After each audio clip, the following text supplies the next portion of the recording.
Assalamualaikum warahmatullahi wabarakatuh. Selamat sore para pemirsa Span4 TV. Kembali kita bertemu dalam suatu acara temu ramah ini, kebetulan dengan alhamdulillah SMP 4 kali ini dikunjungi oleh Bapak dari Kemendikbud Ristek, yaitu Bapak Yogi Prameswara, bagian Sapras, khusus bagian TIK ya. Jadi beliau datang ke sekolah kita mungkin meninjau tentang bagaimana pemanfaatan TIK ataupun kelas digital di sekolah kita. Selamat siang, Pak. Selamat siang, Pak. Ya. Ya, silakan sedikit Bapak mungkin bisa memperkenalkan diri pada pemirsa dulu. Ya, baik, terima kasih. Assalamualaikum warahmatullahi wabarakatuh. Perkenalkan, nama saya Yogi Prameswara.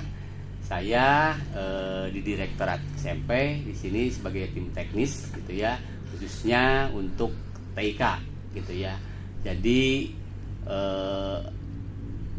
bagaimana atau nanti kedepannya TIK ini kita akan bawa gitu ya, seperti itu, Pak. Oh iya. Jadi bincang kita pada pertemuan kali ini adalah berkisar tentang khusus bagaimana pemanfaatan TIK, baik itu di sekolah dan juga bagaimana kedepannya sebenarnya pemanfaatan TIK itu sendiri. Ya mungkin di sini kami yang bertanya dulu ya, Pak. Boleh, silakan, Pak. Sebenarnya sekolah kami sudah memulai merancang itu mengenai kelas digital, yang pada waktu itu dasar kami sebenarnya karena kita pada tahun 2019 itu kan sedang gencar-gencarnya teknologi 4.0. Bagaimana kehidupan masyarakat nanti kehidupan itu yang sangat dipengaruhi oleh kemajuan IT gitu. Nah, jadi waktu itu kita, dengan teman-teman kita berpikir bagaimana ya bisa nggak kita di sekolah ini mempersiapkan anak untuk siap dia nanti memasuki masyarakat, masuki dunia kerja sesuai dengan perkembangan IT. Itu dulu awalnya kami menggunakan itu, Pak. Nah sekarang namun tentu itu cuma pemikiran berdasarkan situasi saja. Kami juga minta bimbingan sebenarnya bagaimana sebagusnya yang sekolah digital itu. Itu yang minta yang Bapak. Ya, baik, terima kasih. Jadi mungkin kalau kita berbicara tentang digital gitu ya, kita bisa kembali ke belakang atau flashback ke belakang, yaitu saat pandemi yang melanda khususnya negara kita, umumnya dunia. Gitu ya. Nah itu sebenarnya awal mula digitalisasi mulai gencar, khususnya di Indonesia gitu ya. Nah itu dari kejadian pandemi itu gitu kan, pada saat itu hampir seluruh kegiatan itu berhenti gitu ya, baik itu di dunia kerja, di sekolah dan yang lainnya itu hampir total berhenti. Nah dari situlah mulai bagaimana orang biar bisa bekerja di rumah tapi tetap bekerja. Begitupun yang sekolah gitu ya, bagaimana gurunya selama diliburkan itu bisa mengajar seperti biasa gitu ya. Jadi hak-hak anak untuk mendapatkan pendidikan masih tetap diberikan. Nah itu dari situlah awal mula sebenarnya digitalisasi berkembang pesat, Pak, baik di Indonesia maupun di dunia gitu ya. Nah untuk sekolah digital sendiri gitu ya, intinya tujuan utamanya itu yaitu bagaimana sih sekolah itu gitu ya bisa memanfaatkan peralatan TIK yang ada gitu ya, seadanya gitu ya. Jadi tanpa harus memaksakan ke siswa atau ke orang tuanya atau ke sekolahnya pun memberi perangkat TIK harus ada gitu. Tapi bagaimana memanfaatkan atau mengoptimalkan peralatan yang ada atau yang sehari-hari kita miliki gitu. Itu Pak intinya gitu ya. Nah untuk sekolah digital sendiri gitu ya, tujuan utamanya yang paling penting itu bagaimana sih si siswa atau guru-guru atau warga sekolah ini menggunakan atau memakai salah satu aplikasi untuk kebutuhan sehari-hari. Salah satu contoh untuk pengetikan gitu ya, kita biasa menggunakan yang namanya produk Microsoft yaitu Word, atau produk Google ada yang namanya Google Doc gitu ya. Benar. Nah itu minimal sekolah itu baik guru atau siswa tahu bagaimana cara mengetik, bagaimana cara membuat tulisan-tulisan yang bagus atau yang rapih, bagaimana cara mengatur margin kertas, gitu ya. Terus juga selain itu juga mungkin kedepannya saat siswa kita keluar dari sekolah ada modal nih, ada keahlian yang dia miliki, gitu. Kalau seandainya pengen langsung ke jenjang kerja, gitu ya. Kalaupun ke jenjang sekolah berikutnya, di saat dia masuk ke jalur yang dia inginkan atau yang dia sudah miliki, dia tinggal melanjutkan, gitu Pak. Gitu. Jadi memang ya Pak, memang kita artinya di sana tidak berencana yang muluk, tidak, tapi bagaimana keterpakaian. Betul. Bagaimana keterpakaian. Dan kalau tadi ya memang kalau kita lihat berkembangnya masalah kita tuh salah satu mungkin positifnya pandemi kan itu. Betul, itu salah satu positifnya Pak. Ya. Sesuatu itu. Tapi alhamdulillah kami sebelum pandemi sudah memulai kelas digital Pak. Betul, di betul. apa itu, sehingga waktu pandemi anak-anak yang kelas digital dia itu tidak asing lagi dengan pola pembelajaran daring. Mereka tidak asing lagi dengan itu gitu. Ya betul. Nah, namun dalam hal ini sekarang ini kita kan sudah masuk 2000 tahun ke-5 untuk kelas digital. Jadi dalam hal ini yang jadi kesulitan bagi kita ya memang karena ada perkembangan. Pertama dulu kita punya 1 kelas, kemudian sudah 2 kelas, sekarang sudah 6 kelas. Pertama kesulitan kita memang di aksesnya internet. Betul. Tapi alhamdulillah kemarin sudah diatasi kita dari IndiHome menjadi Interbis sekarang. Sudah kapasitas ini sudah tinggi dengan akses point yang juga sudah cukup untuk anak-anak itu. Namun di segi peralatan kami juga ya kadang-kadang dana BOS kan tidak bisa kita gunakan bebas untuk itu. Jadi kami sangat mengharapkan di sana Pak, dari kementerian membina sekaligus juga tentu mungkin binaan teknis kepada guru-guru. Di sini memang awal kami dulu di kelas digital, guru kami bina cuma 1 per mapel. Jadi ada 10 guru. Kemudian mereka yang mengimbaskan gitu. Dengan salah keterbatasan kami juga membina guru melalui teman-teman yang aktif di rumah belajar. Kadang-kadang di teman-teman yang menguasai keterampilan seperti conference lainnya itu kita memang iya. Tapi kami yang harapkan mungkin secara daring atau apa, adakah binaan dari kementerian untuk kelas digital ini bisa kami ikuti gitu Pak? Ya, jadi untuk pembelajaran digital gitu ya, baik dari Kementerian Kemendikbudristek sendiri ataupun organisasi atau wadah lain sekarang sudah banyak gitu Pak. Dari kementerian pun itu banyak sekali atau sering sekali mengadakan kegiatan-kegiatan. Di mana kami bisa ikut nanti Bapak bisa masuk aja atau bisa melihat-lihat gitu kegiatan-kegiatan kami yang sudah kami lakukan. Kami ada di YouTube-nya, yaitu di Direktorat SMP. Di Direktorat Satpas SMP. Begitupun YouTube, TikTok kita ada semua di situ. Jadi mulai dari kegiatan yang diadakan Kemendikbud, web seminar ataupun pelatihan itu ada di situ semua gitu. Jadi sekolah-sekolah bisa melihat di situ kebutuhan apa. Malah seperti peralatan bantuan TIK yang diberikan oleh kementerian gitu, di situ sudah kami masukkan mulai dari bagaimana saat barang itu, sebelum barang itu tiba ke sekolah, apa yang harus sekolah lakukan. Terus saat barang itu tiba di sekolah, apa yang harus sekolah lakukan.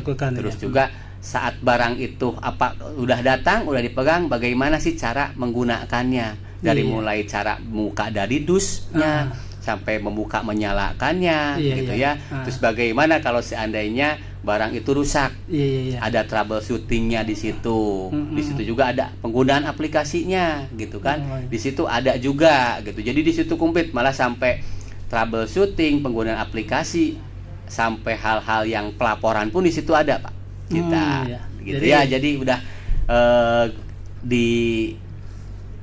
media sosialnya Direktorat SMP itu sudah disediakan, Pak, gitu ya. Sudah banyak sekali bisa kita sudah akses banyak sekali akses gitu ya. Iya. Terima kasih. Ya, baik. Jadi kami kan sekarang sudah, ya namanya kami nggak tahu bagaimana sebenarnya yang benarnya. Memang sudah punya 6 kelas digital sekarang. Malah untuk Kota Payakumbuh tahun ini malah Dinas Pendidikan itu mewajibkan seluruh sekolah itu minimal 1 kelas. Nah, itu. Dan karena kita yang pertama, kita berbagi dengan teman-teman, ya teman-teman datang ke sini bagaimana proses kelas digital sebenarnya. Namun dalam itu kita kan tidak sempurna. Yang kita kan baru ibarat orang bilang kulit-kulitnya saja.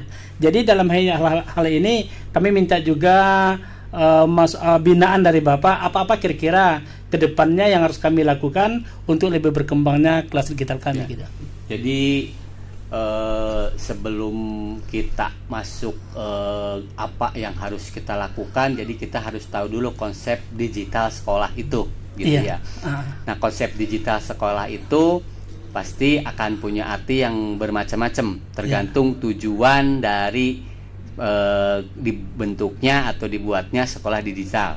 Gitu, itu yang pertama. Nah, yang kedua, selain kita tahu dan maksud tujuannya, yang pasti sekolah digital itu nanti match-nya atau finish-nya itu menciptakan atau mengarahkan peserta didik ke hal-hal yang positif, gitu, Boy. Salah satu contohnya untuk sekolah digital itu ya gak perlu harus yang muluk-muluk dulu, Pak, gitu ya. Bagaimana istilahnya peralatan TIK yang ada di sekolah ini bisa dimanfaatkan, gitu ya. Salah satu contoh, sekolah sini hanya memiliki 15 perangkat komputer, ya, baik itu mungkin laptop, PC ataupun mungkin tablet, gitu ya. Nah, dengan peralatan yang seadanya itu, gitu ya, bagaimana sih biar seluruh siswa bisa menggunakan atau merasakan, gitu ya, dengan cara bagaimana, gitu kan,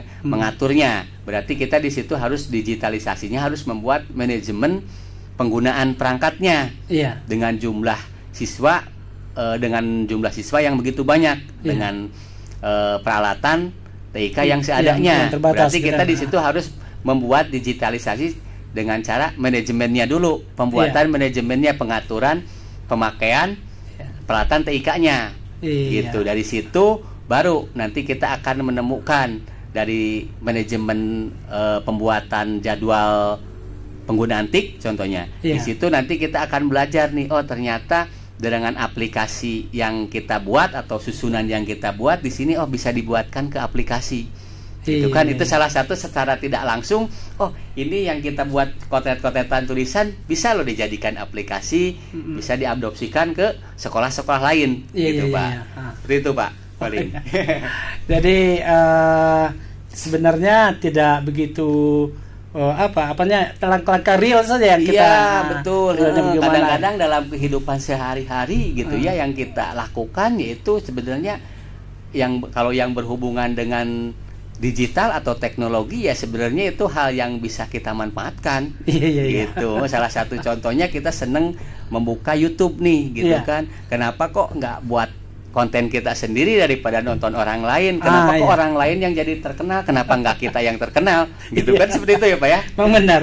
Dan kami pun guru sini sering mengingatkan anak-anak bahwa kalau anak-anak itu ya sering bilang, kalau kalian tuh suka YouTube boleh, tapi alangkah bagusnya kalau kalian tuh yang ngisi kontennya. Betul. Jadi YouTuber gitu kan. Nah, jangan hanya sebagai konsumtif saja kayak gitu. Jangan hanya konsumtif gitu kan. Ya, kayak anak-anak sekarang, Pak, tapi anak-anak kalau kita kasih peralatan TIK lari-larinya ke main game gitu ya. Berarti kita sebagai pendidik berpikir bagaimana nih biar si anak-anak saat menggunakan perangkat TIK tidak bermain game. Berarti kita harus mencari metodenya, bagaimana si anak itu senang saat kita memberi penjelasan. Berarti yang biasanya kita salah satu contoh saat memberi pelajaran menggunakan peralatan TIK, gurunya mengasih materi berupa tulisan atau berupa file. Berarti bagaimana nih biar si anak ini konsen ke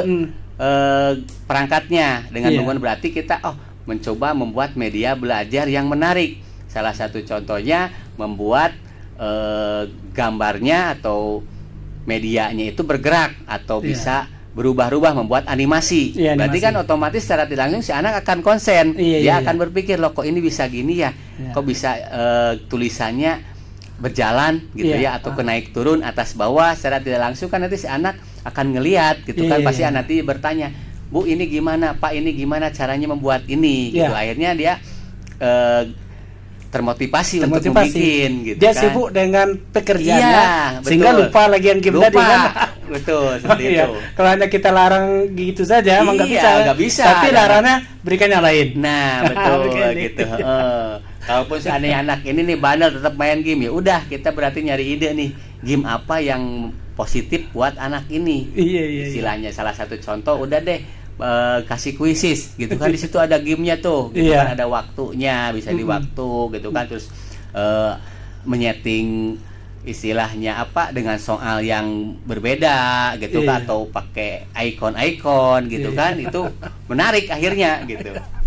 Luar biasa sekali apa yang disampaikan oleh beliau Pak yang dari Bapak Yogi ya dari Kementerian tadi, bagaimana trik-trik kita sebagai pengajar mengalihkan perhatian anak. Memang anak itu game itu suatu hal yang sangat menarik bagi mereka. Tapi bagaimana bisa mengalihkan perhatian, sudah beliau sampaikan tadi, sangat luar biasa. Mudah-mudahan ini dapat ditindaklanjuti, dapat jadi pedoman bagi kita bersama, tidak hanya SMP 4 barangkali, tapi juga kawan-kawan guru di mana saja dalam menghadapi anak dalam masalah IT ini. Terima kasih Pak atas sudah datang Pak ke sini membina kami, dan ini sangat berarti bagi kami. Mudah-mudahan pembinaan tidak sampai di sini saja, kami akan terus juga mungkin bertanya kepada Bapak nanti melalui media-media yang ada, dan tentu dalam hal ini kesulitan kami, mudah-mudahan Bapak juga bisa membantu, baik di studio kami yang masih sangat kurang kan, dengan dana bos pun kita tidak bisa untuk mencapai apa yang karena kan soal keterbatasan. Mudah-mudahan ini Pak kabulkan. Demikian, terima kasih Pak atas kunjungan Pak ke sini. Ya, terima kasih. Itulah pemirsa bicara kita tadi dengan Bapak Yogi dari Kementerian Ristek tentang bagaimana pemanfaatan TIK, bagaimana nanti pembinaan terhadap kelas digital. Mudah-mudahan ini dapat bermanfaat bagi kita. Sampai jumpa lagi pada episode yang lain. Assalamualaikum warahmatullahi wabarakatuh.